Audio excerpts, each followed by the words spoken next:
नमो अर्हन्तारं नमो सिद्धारं नमो आयर्याडं नमो उवच्छायाडं नमो लोय सव्वसाहूडम्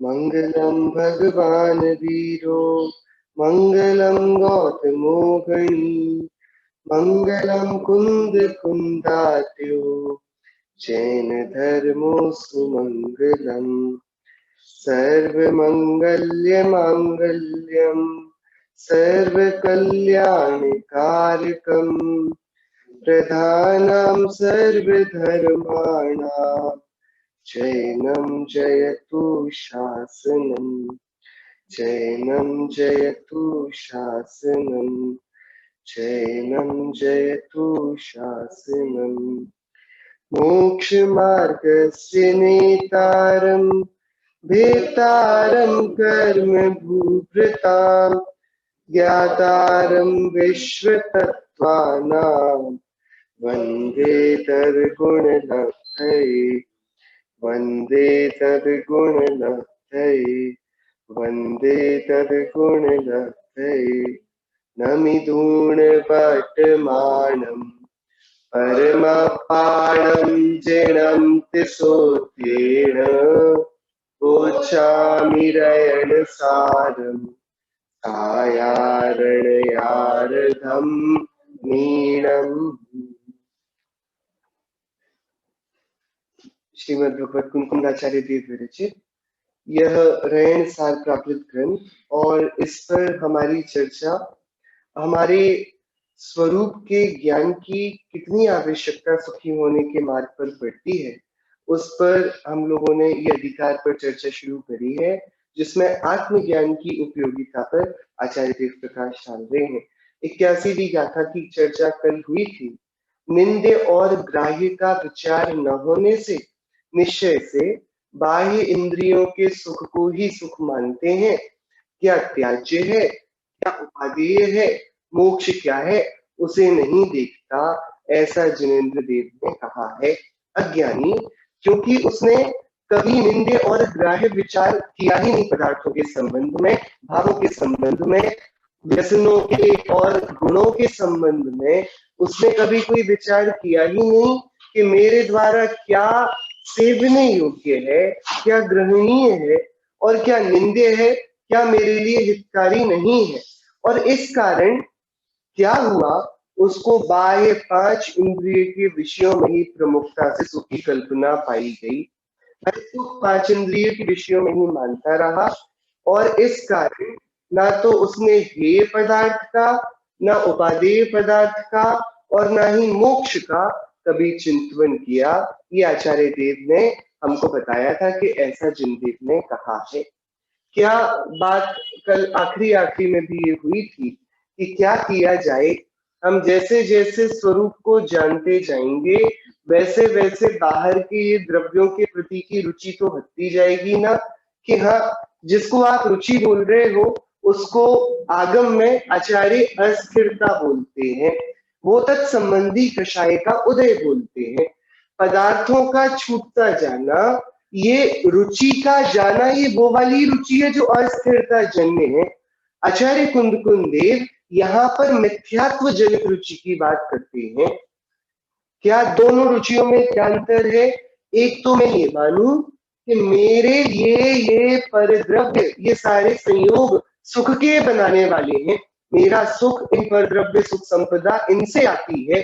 परद्रव्य जैसे कि अच्छे भोजन से मैं सुखी होता हूँ, अच्छे मकान से, अच्छा पूरा परिकर परिवार हो, बढ़िया धंधा हो, बहुत मान प्रतिष्ठा हो, इससे मैं क्या हो जाऊंगा? सुखी हो जाऊंगा। जो ऐसा मानता है और क्योंकि ऐसा मानता है तो वह इसी के लिए अपने जीवन में प्रयत्न करता है, पुरुषार्थ करता है।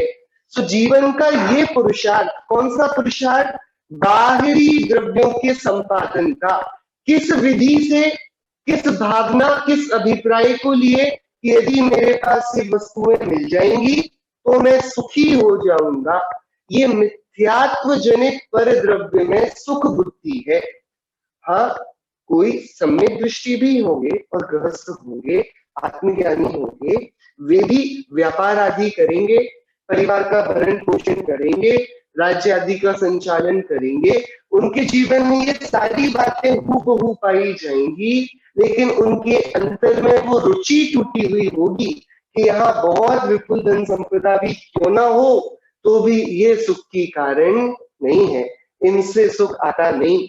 मुझे सब कुछ मिल भी जाए तो भी मैं इनके कारण सुखी नहीं होऊंगा, और आज ही ये सब कुछ चला जाए, नष्ट हो जाए, गल जाए, जल जाए, तो भी यदि मैं चाहूं और सुख के स्रोत के पास जाऊं तो मेरा सुख आज भी स्थिर बना रहेगा। ऐसी उनकी निष्कंप प्रीति होती है अपने स्वभाव में, और पर द्रव्य के प्रति उनका बहुत ही उदासीन भाव होता है। और यही बात हमने कल 7 तत्वों के विचार में ली थी। जीव और अजीव, इन दो में यदि हम प्रकृति के 6 द्रव्यों को डालें तो वे 6 के 6 द्रव्य आ जाते हैं। उसमें से मैं अपने को अलग कर देता हूं, मैं, मुझे छोड़कर बाकी सारे जीव और बाकी सारे अजीब, ये सब ज्ञेय हैं। इनमें ना तो कोई ग्रहण करने योग्य है, ना ही कोई त्याग करने योग्य है। आप बताइए, आकाश आप ग्रहण करेंगे कि त्याग करेंगे? आकाश द्रव्य का क्षेत्र है, हम सभी किसी न किसी जगह पर रह रहे हैं ना।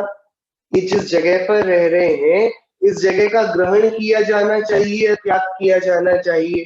कि ये आकाश है, इसके ग्रहण करके, जब ग्रहण करना बोलोगे तो भैया इसके पहले नहीं रहते थे क्या आकाश में? तो ग्रहण तो हो ही नहीं सकता, आकाश में ही बैठे हो। और यदि त्याग करोगे तो जाओगे कहाँ आकाश के बाहर? ऐसे ही काल, काल का ग्रहण करोगे कि त्याग करोगे? संभवता ही नहीं। धर्म का ग्रहण करोगे कि त्याग करोगे? संभवता ही नहीं। ये विश्व 6 द्रव्यों से खचाखच भरा हुआ है, पूरा का पूरा। सो जीव जहां भी जाएगा 6 के 6 द्रव्य रहेंगे। सो ग्रहण और त्याग की वार्ता ये बाह्य द्रव्यों में लगती ही नहीं। बात एकदम समझ लेने की है। 2 तत्व जीव और अजीव, उसमें से अपने को अलग किया, मैं जीव, जानने देखने वाली वस्तु में, मुझको छोड़कर बाकी सारे जीव, और धर्म अधर्म आकाश काल द्रव्य और पुद्गल द्रव्य, ये सब के सब, ये सारे के सारे ना तो मेरे द्वारा ग्रहण करने योग्य है, ना छोड़ने योग्य है। इनमें कोई भी देय नहीं है, कोई भी उपादेय नहीं है। ये सब क्या है? ज्ञेय, जानने योग्य है। यदि जानने में आ जाए तो बस ठीक है, नहीं आए जानने में तो भी कोई बात नहीं, इनको जाना आवश्यक भी नहीं। भाई आपके घर में आज क्या भोजन बना ये मुझे नहीं पता, मुझे क्या इससे हानि हुई, क्या घाटा हुआ, कुछ भी नहीं। लेकिन यदि मुझे यही नहीं पता पड़े कि मेरे घर में भोजन बना के नहीं तो बड़ी विपत्ति है, मैं भूखा रह जाऊंगा, ये प्रसंग आ सकता है। सो दूसरे के यहाँ क्या बात चलती है वो पता पड़ जाए तो कुछ लाभ नहीं होगा। जनरल नॉलेज है जी के, थोड़ा मिल गई जानकारी, तो जानने में कोई दोष नहीं है। लेकिन यदि कदाचित उसका ज्ञान न हो तो कोई घाटा भी नहीं है। ऐसा ही अपने को छोड़कर बाकी जितनी भी वस्तुएं इस दुनिया की हैं, उनके बारे में जानना या न जानना, उनसे मुझे कुछ लेने देना वाला कोई काम नहीं। श्रुति भावना है, आचार्य रामसिंह देव का तत्वानुशासन ग्रंथ है, उस पर उन्होंने श्रुति भावना में जिनवाणी को पढ़कर, श्री गुरुओं की देशना को पाकर श्रावक को और मुनिराज को क्या भावनाएं उपजती हैं, क्या चिंतन करना चाहिए, शास्त्र स्वाध्याय की चिंतना का, विचारणा का क्या फल है, हम क्या स्वाध्याय करने के बाद विचारों की श्रृंखला में उलझे। तो उसमें एक जगह ये बोला कि मैं चेतन हूं, मैं आत्मा हूं, ना तो मैं किसी को इष्ट दृष्टि से चाहता हूं, सो मैं रागी नहीं होता, मैं इष्टा नहीं हूं, मैं किसी चीज को चाहने वाला नहीं हूं, और ना ही मैं द्वेष्टा हूं, मैं किसी चीज को बुरा मानकर दूर करने वाला भी नहीं हूं। ग्रहण और त्याग ये सब मेरे धर्म है ही नहीं, मैं अलिंग ग्रहण हूं, मेरे पास त्यागोपादान शून्यत्व शक्ति है। मैं ना तो किसी का ग्रहण करता हूं, ना किसी का त्याग करता हूं। हमारे पास बाहर में क्या ग्रहण करना है और क्या त्याग, इसकी शक्ति नहीं है। हम इसका नियंत्रण नहीं कर सकते। दुकानदार इतना कर सकता है कि अपनी चाबी घर से ले जाए दुकान तक, दुकान का ताला खोले, शटर को ऊपर करे, दुकान की सफाई करे, गद्दी पर बैठ जाए। अब वो रोड पे खड़ा होके एक एक के कान पकड़ के खींच के तो नहीं लाएगा कि खरीदो खरीदो, कि उसका कर्तव्य कहां तक है, जहां तक उसका वश है अपनी दुकान तक, उसका अपने ग्राहक पर बिल्कुल भी प्रभाव नहीं है।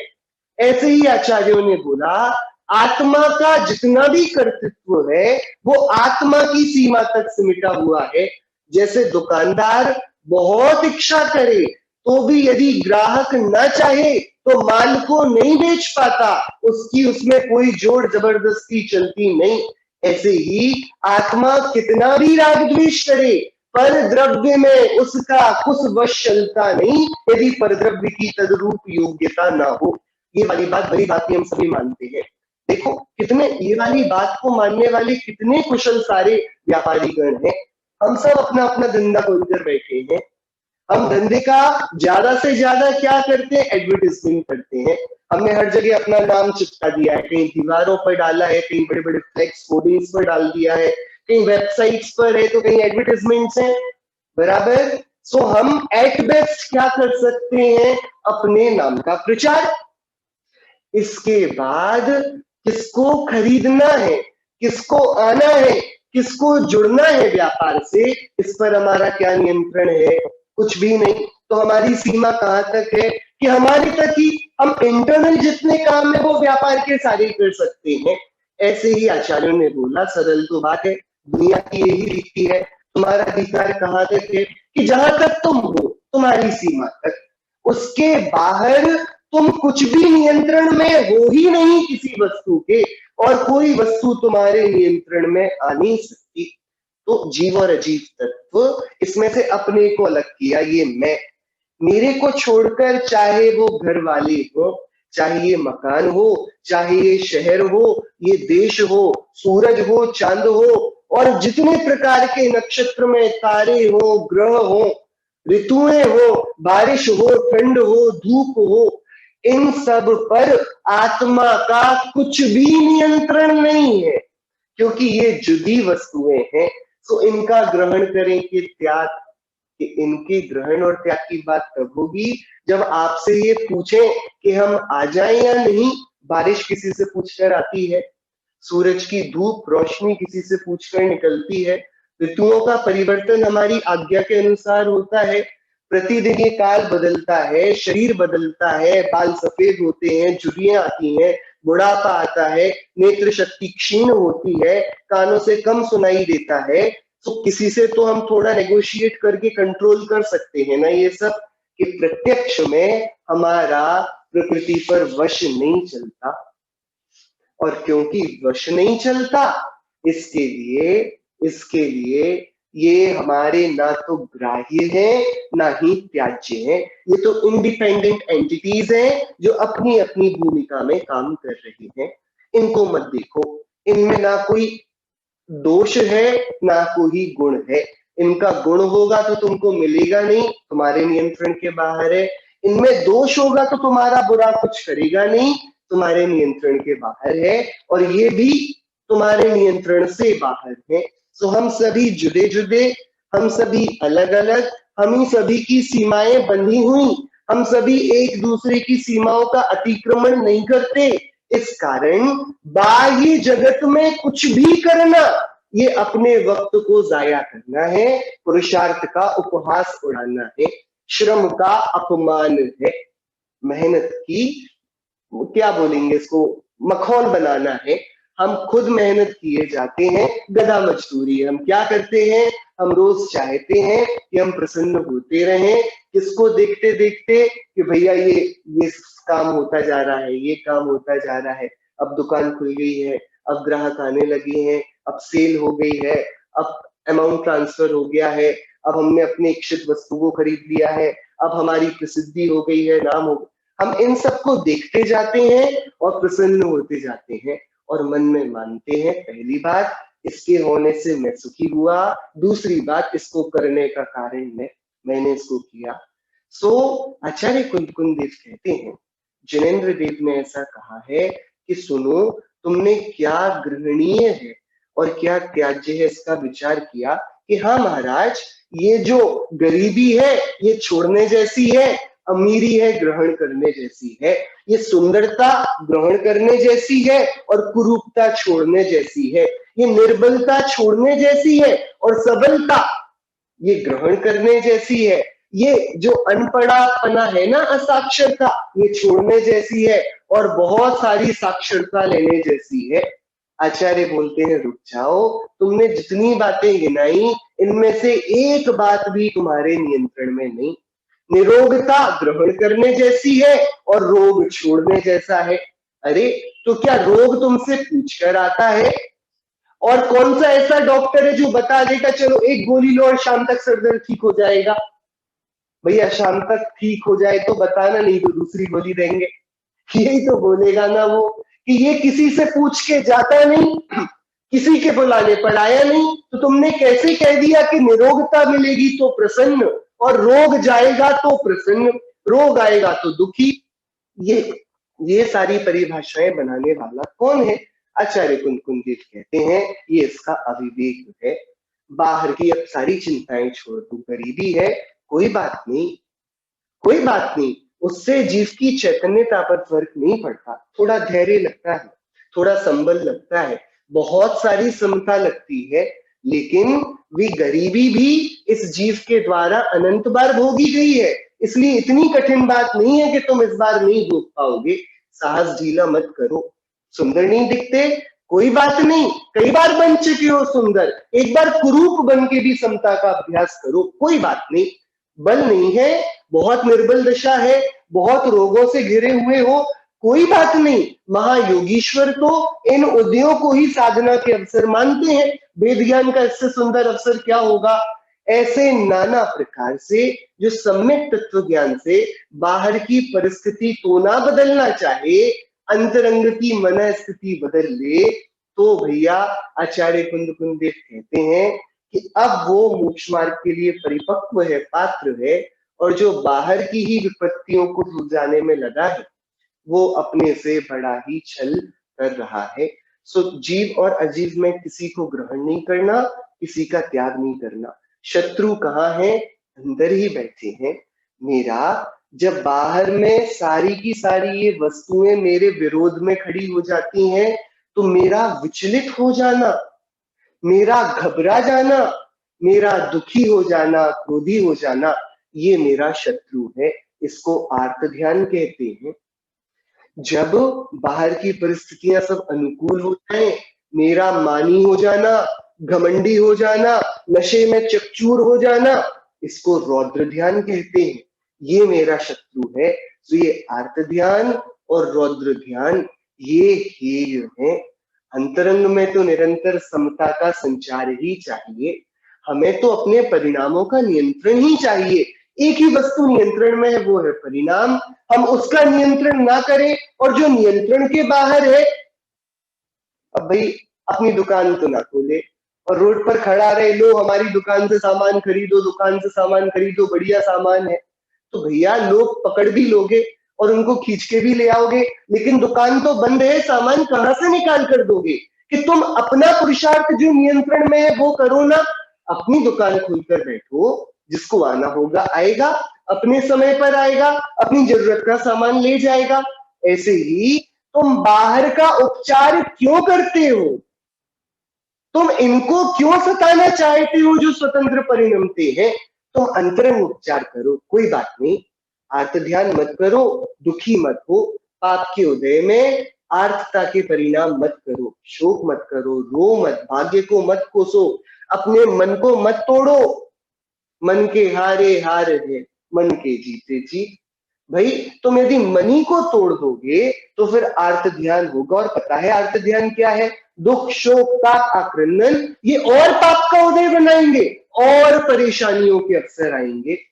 तो क्या करें भैया, हमारे तो कोई दिक्कत नहीं, हम तो मजे में रहते हैं, बढ़िया मजे से घूमते हैं, खाते हैं और करते जाते हैं, अपनी जिंदगी ऐश में जी रहे हैं।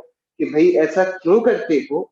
जैसे इसको उदास होने से मना किया है, ऐसे तुमको झूठी प्रसन्नता से भी तो मना किया जा रहा है। ये रौद्रता है, तुम्हारे परिणाम कठोर हो गए। कल हमने देखा था ना, मतलब बाजू में शेर खड़ा है और तुम सरोवर में पानी पीते हो और डरते भी नहीं, तो या तो अंधे मालूम पड़ते हो या पागल हो गए हो। शेर के सामने साहस दिखाने का समय नहीं है जब तुम निहत्थे हो और तुम्हारी उम्र है क्या 11-12 साल की। क्या करोगे उससे, क्या साहस दिखाओगे? ये साहस दिखाना नहीं, मूर्खता है।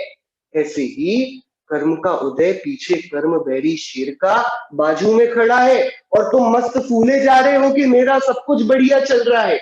ये फूलने का, ये सुषुप्ति का परिणाम, ये भूल जाने का परिणाम, ये रौद्रता है परिणामों की। पागल हो जाना है चेतना का। सो इस रौद्र ध्यान का त्याग करो। सो ये आश्रव बंध के कारण राग द्वेष कषाय परिणति, ये जीव की हेय है, छोड़ने जैसी है। और क्षमा, मार्दव, आर्जव, संयम, तप, त्याग, दान, ये सारे उत्कृष्ट धर्म के मूल, ये सब जीव को ग्राह्य है। ये संवर निर्जरा के संपादक हैं, ये आत्माश्रित हैं और इनके फल से मोक्ष होता है। तो ये वाली गाथा का सार इतना कि पर द्रव्यों से सुख मानना वो हमारी अपात्रता को ले आएगा। हम जो अच्छा ग्रहणीय हम उसका विचार नहीं कर पाएंगे और जो त्याज्य उसका विचार नहीं कर पाएंगे, क्योंकि हमारी परिभाषा साफ है। अच्छा आता है सुख, बुरा आता है दुख। हम वो विचार ही नहीं करेंगे कि ये जैसा भी आए इसके प्रति अंतरंग में क्या परिणाम होते हैं। सुख और दुख उससे निर्धारित होते हैं। वो आप सभी ने सुनी होगी ना, वो 99 वाली कथा। क्या हुआ, एक राजा घूमता था अपने राज्य में, ऐसे ही भ्रमण करता था, तो देखा कि एक गरीब की झोपड़ी और वहां पर बाहर पड़ी है खाट, खाट पर लेटा है वो किसान और पूरा परिवार गरीब है। पहनने को सुंदर एक जुड़े कपड़े भी नहीं है अच्छे, लेकिन सब क्या मस्ती में, क्या आमोद प्रमोद में बैठे हैं। राजा चकरा गया, भाई हमारे पास सब कुछ है लेकिन कभी परिवार के साथ इतने सुख चैन से हम हंस भी नहीं पाते, और ये बेचारा गरीब पहनने को ढंग के कपड़े भी नहीं, आराम से लेट के पूरा परिवार आमोद प्रमोद में है। राजा ने पूछा मंत्री से, भैया क्या बात है, क्या जादू है? तो मंत्री बोलता है, महाराज घबराओ नहीं, इसने अभी 99 का पाठ नहीं पढ़ा। क्या किया गया? मंत्री के द्वारा जाल रचा गया। क्या किया? बहुत गहरी रात्रि में उसके घर के बाहर एक सोने की अशर्फियों से भरा हुआ बैग डाल दिया गया। भोर हुई, प्रातःकाल, सब उठ जाते हैं जल्दी, तो गए तो घर के बाहर सोने की अशर्फियों से भरा पैकेट देखा।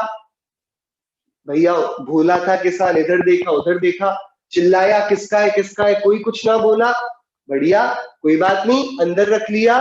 बड़ा प्रसन्न है, घर वाले फिर एक साथ बैठ गए हैं। उसको विचार आया, चलो गिनते हैं कितनी अशर्फियां, 1 2 3 4, और गिनते गिनते निकली कितनी, 99, बराबर 99 अशर्फियां है। सो ये 99 अशर्फियां निकली, तो जो थोड़ी देर पहले प्रसन्न था ना किसान, अनायास ही 99 स्वर्ण धातु का सुबह सुबह लाभ हो जाना, क्या गजब की भोर है, वो चिंता में पड़ गया। ये 99 है, बड़ा अटपटा है, एक कहीं और होगी। वापस जहां से उठाई थी फिर ढूंढने गया, ढूंढता रहा, एक नहीं मिली। सबको बुलाया, देखो भैया इसमें 99 है, जरूर एक कहीं गिर गई है। और अब शाम को राजा निरीक्षण को निकलता है और क्या देखता है कि कल जहां हंसता खेलता परिवार आमोद प्रमोद में था बिना एक भी अशर्फी के, आज वो एक अशर्फी के लिए नगर की गली गली छाट रहा है। पूरा परिवार फैला हुआ है कि वो एक अशर्फी कहाँ गई। कि अब आप बताइए, उस किसान को 99 मिल जाना, इसका प्रमोद होना चाहिए था यदि अशर्फी मिलने से सुख होता है तो। लेकिन अशर्फियों का मिलना ये सुख का कोई कारण ही नहीं है, क्योंकि बाह्य वस्तु ना ग्राह्य है ना त्याज्य है। हाँ, उसके मिलने के बाद हम क्या भावनाएं भाते हैं, हमारे अंतरंग में किन परिणामों का संचार होता है वो हमारे सुख और दुख का निर्धारण करता है। तो सुख और दुख की सीमा कहां तक रही? परिणामों तक रही ना। मुनिराज को कोई गाली दे दे तेरी तब भी प्रसन्न है, और कोई पूजा करे तब भी वीतरागी। क्यों भाई? और हमको कोई गाली दे दे तो अलग ही दृश्य हो जाता है। सो ये गाली से कोई दिक्कत नहीं है, ये दुख की कारण नहीं है गाली, ये बुरे शब्द और ये पूजा प्रशंसा, इनसे कोई सुखी नहीं होता, इनसे कोई सुखी नहीं होता। इनके होने पर ये आत्मा क्या निश्चित करता है, मैं किन भावनाओं को भाऊंगा। उस किसान ने इस प्रमोद को तो नहीं देखा कि हमारे पास कुछ नहीं था, सो 99 आकर मुफ्त में मिल गए। सो उसका तो उसको देखना हुआ नहीं। और जो नहीं है, जो अप्राप्त था, जो मिला ही नहीं, जो गुप्त था, उसकी ही शोध में जो उसके पास बिना शर्तियों का सुख था वो भी जाता रहा। सो सीधी बात यहां पर निश्चित हुई कि दुनिया में बाह्य वस्तु से सुख आता नहीं, दुख आता नहीं। दुख और सुख आते हैं चैतन्यता की ही परिधि पर, उसकी ही सीमा में, जब वह राग और द्वेष भावों को जन्म देता है। सो जन्म देता है तो अब इससे क्या होता है कि आंखों में पट्टी पड़ती है, वो अपने अच्छे और बुरे का पूरा दारोमदार वस्तुओं पर डालता है, और उसका अच्छा बुरा होता है अपनी ही हे मोहराग द्वेष की परिणति से, और उसका भला होता है अपनी ही संतोषी प्रवृत्ति से, अपने ही भेद ज्ञान से, साम्य भाव से, धर्म के पालन से। ये वाली बात आचार्य देविया कह रहे हैं।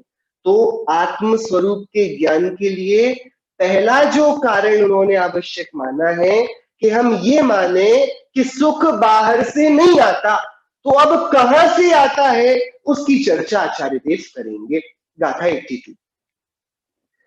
कायिकिले शुभवासम दुद्धर तब यरण कारणम जान, तमणे शुद्धपरुई परिपूर्णम चेदिकम मूलम। आचार्य देव समझाना तो हम सभी को चाह रहे हैं, लेकिन उदाहरण में उन्होंने मुनिराजों को लिया है। तो हम जिससे समझ लें कि जब हमसे बड़ों में ये घटित होता है तो हम पर तो होगा ही होगा।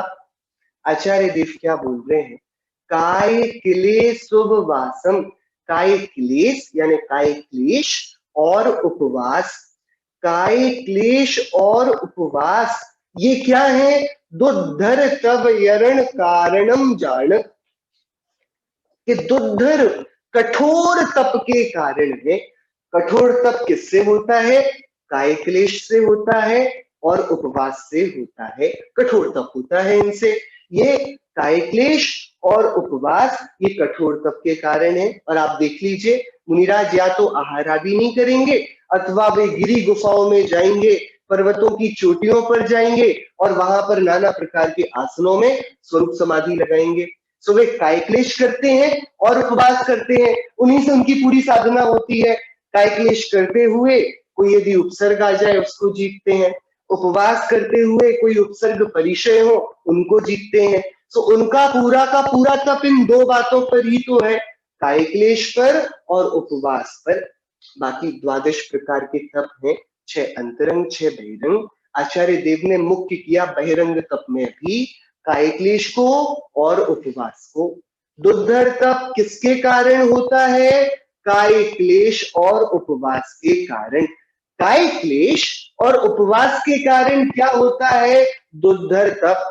अच्छा, तो दुर्धर तप होता होगा तो तप से तो निर्जरा होती है ना, तपसा निर्जराचा।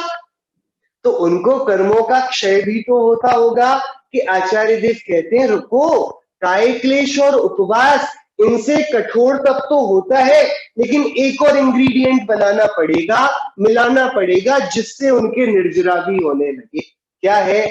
तमणीय शुद्धपुरुई।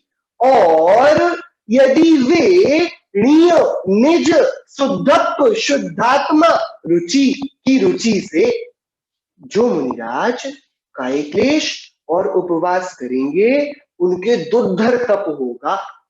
सो ये दुर्धर तप से क्या होगा कि रुको, यदि ये काय क्लेश और उपवास वाला दुर्धर तप इस पर इस पर निज शुद्धात्मा की रुचि और मिल जाए, उन मुनिराज के इनके साथ निज शुद्धात्मा की रुचि और हो, तब वे क्या करते हैं, परिपुण्यम छेदी कम्मणिम मूलम, कि भैया वो परिपुण्यम समस्त संपूर्ण कर्मों के नाश के कारण, कर्मों को निर्मूल करने के कारण होते हैं। तप वे कर्म को निर्मूल नहीं करते, वे करते हैं, ये अधूरी बात है। पूरी बात क्या है, निज शुद्धात्मा की रुचि पूर्वक किया गया तप वह क्या करता है, वह कर्मों को मूलतः नष्ट कर देता है। सो बात तो एकदम सरल लगी, आचार्य देव ने एकदम सरल बात में बोल दिया। देखो, काय क्लेश और उपवास से कठोर तप होता है, और निज शुद्धात्मा की रुचि होने पर वह कठोर तप समस्त कर्मों के नाश का कारण होता है। ऐसा जानो। मतलब क्या आचार्य देव, मतलब ये टीका में ये लिखा टीकाकार ने, इसका अर्थ ऐसे पढ़ना कि आत्मा की रुचि के बिना किया गया तप वो किसी कारण का नहीं होता।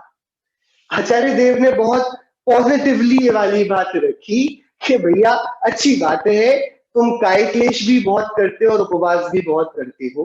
काय क्लेश के 6 भेद किए गए हैं, मतलब 6 प्रकार से काय क्लेश होता है, अनगार धर्मामृत में है, और ये ही भगवती आराधना ग्रंथ में भी है। एकदम सरल 6 प्रकार का हम मुनिराज कैसे काय का क्लेश करते हैं, 6 रीतियां होती हैं उसमें। पहली होती है अयन। अयन में क्या, जब सूर्य सिर पर हो या सामने हो तभी वे गमन करते हैं, कड़क धूप में गमन करते हैं, मतलब पैरों में फोड़े पड़ जाए, पूरा रास्ता तपतपाता हो, वे ऐसा नहीं कि चंद्रमा की शीतल चांदनी में गमन करेंगे जो आरामदायक रहे थोड़ा। जब अयन नाम के काय क्लेश में वे क्या करेंगे कि जब सूर्य सिर पर हो या मुंह के सामने हो तब वे अन्यत्र जाएंगे व लौटेंगे। तो पहला है अयन। दूसरा होता है शयन, कि वे क्या, उसका वर्णन कैसा आया कि भैया मृतक के समान या दंड के समान, जैसे डंडा पड़ा हो उसके समान आदि रूपों में लेटना, भूमाही पिछली रयनी में कछु शयन एक आसन करन, कि मुनिराज सोते समय करवट नहीं लेते। पहले तो अंधेरे जंगल में जाएंगे, तो भाई अंधेरे जंगल में जाकर रात को टॉर्च तो लेते नहीं होंगे मुनिराज, तो पहले अंधेरे जंगल में रात को जगह कहाँ देखेंगे सोने की। सोचने वाली बात है ना, कि पहली बात जाएंगे, ये वाली बात कहां से आ गई। अयन में दिन ही दिन में जहां भी जाना होगा आना होगा हो जाएगा।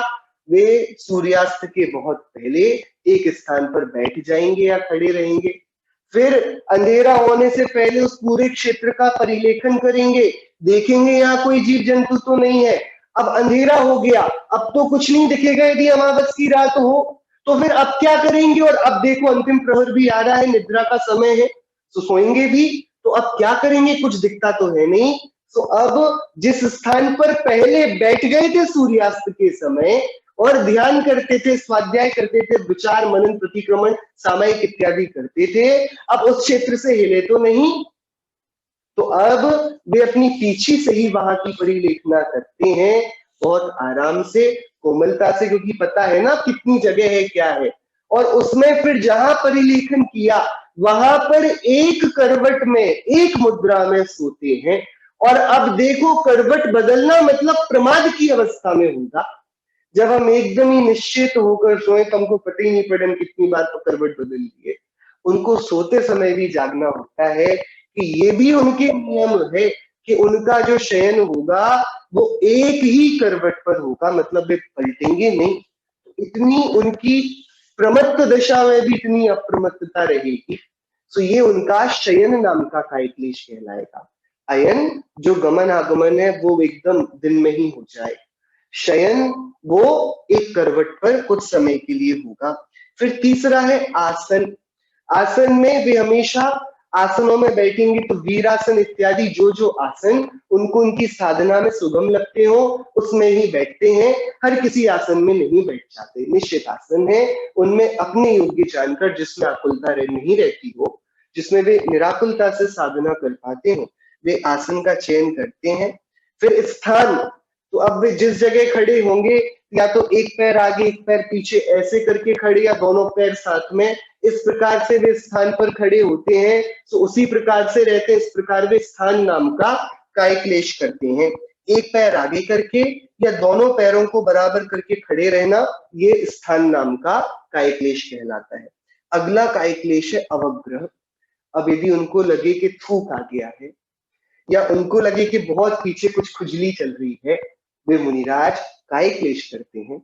वे अवग्रह में थूक आदि को नहीं करते। सो न थूकना, न खुजाना इत्यादि प्रकार से काय की कोई भी चेष्टा को वे नहीं करते। सहन करते हैं, खुजली होती हो, बहुत इरिटेशन होता हो, तो भी वे उसको नहीं खुजाते। ये उनका अवग्रह नाम का, अपने को रोक कर रखते हैं। सो अवग्रह नाम का कायक्लेश है। और अगला योग है। सो वे आतापन आदि योग शिलाओं में जाकर करते हैं, नाना प्रकार के योग। इनका वर्णन ज्ञानायन ग्रंथ आदि योग ग्रंथों में भी आता है। सो वे योग नाम के कायक्लेश से योग करते हैं। इत्यादि के द्वारा तपस्वी साधु जो शरीर को साधता है, उक्त प्रकार से अयन शयन आसन स्थान अवग्रह योग के द्वारा शरीर को जो कष्ट दिया जाता है, उसे कायक्लेश तप कहते हैं।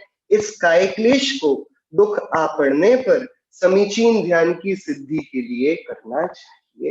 तो ये कायक्लेश कोई ऊंचा करे, तो ये बड़े तप का कारण होता है। ये वाली बात पहली करी।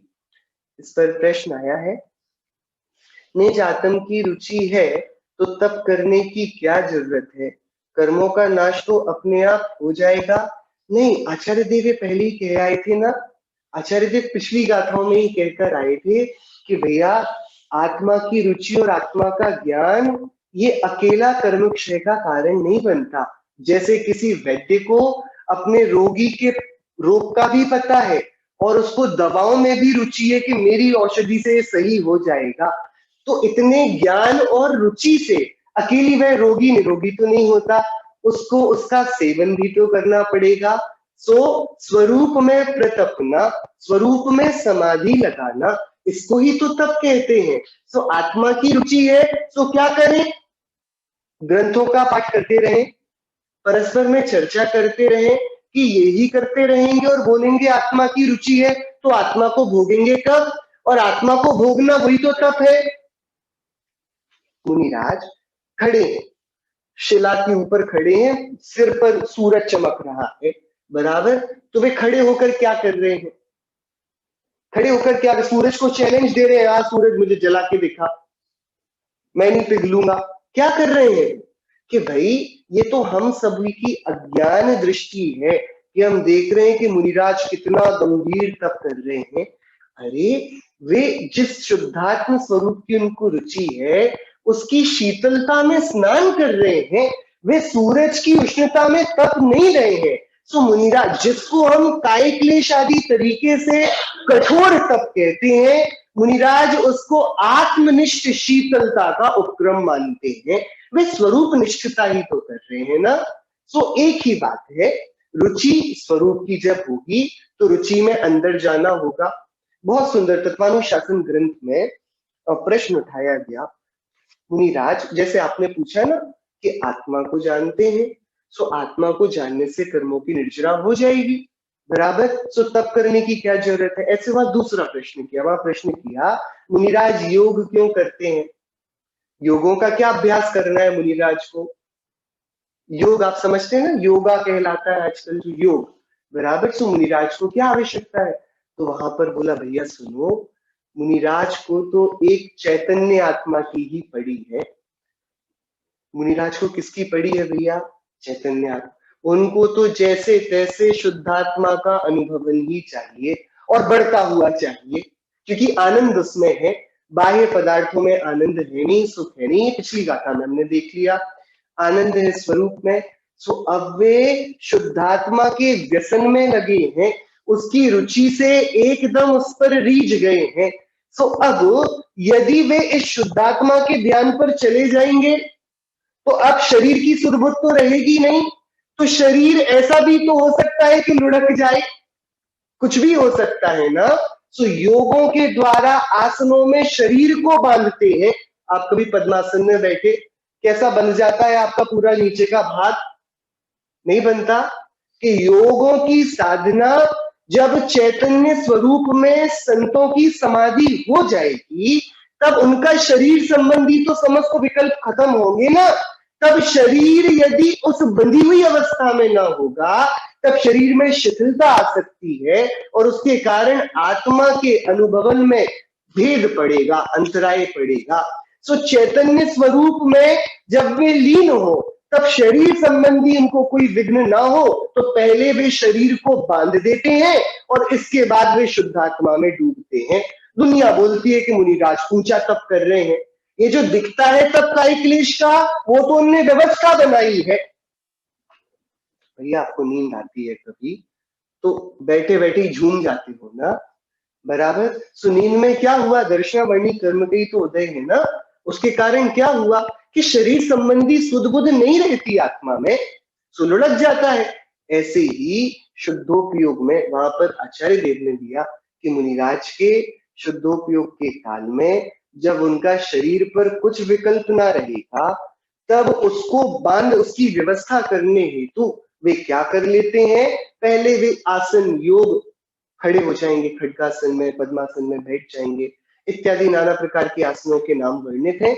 उन आसनों में विशुद्धोपयोग को साधकर शुद्धात्मा का रस पीते हैं। सो बिल्कुल बात सही है कि शुद्धात्मा की रुचि से कर्म झरते हैं, लेकिन शुद्धात्मा का निरंतर आस्वादन चाहिए। उसके लिए कहीं बैठना होगा, जहां बैठना होगा तो किसी एक दशा में बैठना होगा। जिस एक दशा में बैठना होगा वो अंतर्मुखी दशा होगी। तो अंतर्मुखी दशा अंदर में आत्मा की रुचि से हुई है, सो कर्मों को काटती है। और बाहर में दिखता है कि योग में बैठे हैं, तपस्या दिखती तो लोग बोलते हैं तपस्या से कर्म कट रहे हैं। तो ये जो प्रश्न है ना, रुचि है तो तप करने के लिए क्या जरूरत है? कर्मों का नाश तो अपने आप हो जाएगा। सो आत्मा की रुचि के कारण आत्मा में बैठेंगे, सो कर्मों का नाश तो होगा, पर बैठेंगे ना। बैठेंगे तो वो कौन सी दशा होगी? वही दशा तो तप की है। इसलिए तप के दो भेद हैं, अंतरंग और बहिरंग। बाहर में जो दिखेगा वो शरीर आश्रित है, लेकिन अंदर की कहानी ही अलग चलती है। वहां तो कषायों के साथ युद्ध छेड़ा है, वीतरागता की निरंतर उपासना है, और बाहर में शरीर की बेसुधी है, शरीर का कुछ पता नहीं। श्रीमद राजचंद्र जी ने लिया ना, मेरे पास दो बगीचे हैं, मैं एक को पानी डालता हूँ तो दूसरा सूख जाता है। मैं जब शरीर की सेवा करता हूं तो आत्मा सूखता है, आत्मा के पास जाता हूं तो शरीर सूखता है। तो अब मुझे निर्णय हुआ है, मैंने चूज कर लिया है, चुन लिया है मुझे किस बगीचे की सेवा करना। दोनों को फला फूला रखने की तो ताकत नहीं किसी में। तो देखिए, हम सभी के शरीर फूलते हैं, ज्ञानियों की आत्माएं फूलती हैं। ये अंतर है दोनों के चयन में, दोनों के हेय उपादेय के ज्ञान में, दोनों के विशद तत्व के विचार का ये फल है कि एक का जीवन शरीर की चाकरी करने में बीतता है और दूसरे का जीवन शरीर रूप कलंक रहे ही नहीं इसकी साधना में बीत जाता है। सो आचार्य देव ने यहाँ पर ये वाली बात बोली कि भैया, निज शुद्धात्मा की रुचि होने पर समस्त कर्मों का नाश होता है, और तभी उपवास और काय क्लेश आदि तप ये सार्थक होते हैं। उपवास के बारे में एक और बात है, ये भी भगवती आराधना ग्रंथ से है और धवला ग्रंथ में भी उद्धरण है।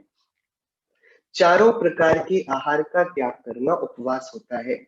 यह उपवास प्रायः 6 मास तक ही किया जा सकता है। उपवास अधिकतम किया जाए तो कितनी शक्ति है औदारिक शरीर की? 6 महीने, क्योंकि उस अवधि के बाद संक्लेश भावों की उत्पत्ति हो जाती है। तो हमारे मुनिराज कोई रिकॉर्ड नहीं बनाते कि 1 साल का उपवास है, 2 साल का, किसी को कोई सिद्ध करके बताना नहीं है, और मान का पोषण तो वो पक्का चला आए हैं। सो प्रायः उपवास कितने, अधिकतम कितने का होता है? 6 महीने का, क्योंकि इस अवधि के बाद संक्लेश भावों की उत्पत्ति हो जाती है। हमने पढ़ा मुनिराज ऋषभ देव ने 6 महीने तक तो योग धारण किया, उसके बाद वे रोज आहारचर्या के लिए निकलते थे। वो अलग बात है कि अगले 6 महीने और उनको नहीं मिला, तो अब क्या उनको क्लेश नहीं उत्पन्न होता होगा? हाँ, निरुपक्रमायुष्क एवं संक्लेश रहित साधकों के तपोबल से जनित वीर्यांतराय कर्म के क्षयोक्षम से 6 मास से अधिक भी उपवास काल से संभव होता है। जो तद्भव मोक्षगामी चरम शरीरी जीव होते हैं वे 6 मास से भी आगे करें तो उनके संभवता है। ऐसा धवला ग्रंथ पुस्तक 9 खंड 4 में आया हुआ है। सो बाहुबली मुनिराज तद्भव मोक्षगामी, तो वो तो 1 वर्ष की साधना और केवल ज्ञान बराबर।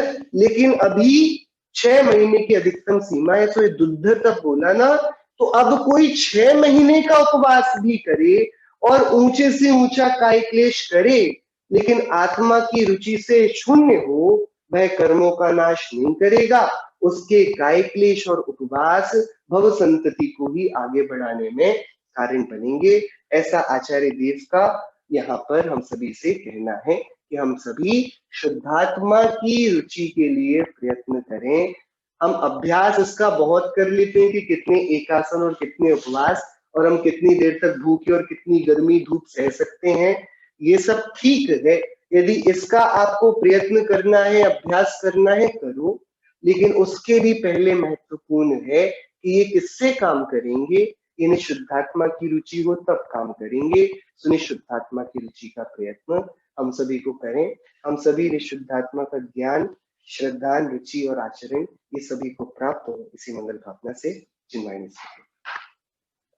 महक घट चिन धुनि अब प्रकृति, महक घट चिन धुनि अब प्रकृति, जागृत भई अब मेरी सुप्त दशा विघटी, जग रचना दी सत अब मोको, जैसी रहत घटी, महक घट चिन धुनि अब प्रगति, वे भ्रम तिमिर हरन निज द्रग की, जैसी अंजन वटी, ताते स्वानुभूति प्रापति ते, पर रति सब हटी, महक घट चिन धुनि अब प्रगति, ताके बिन जो अब गम चाहे, सो तो शक कपटी, ताते भाग चंदनी शिवासर, एक ताई कोरटी, महक घट चिन धुनि अब प्रगति, महक घट चिन धुनि अब प्रगति। नो भाई।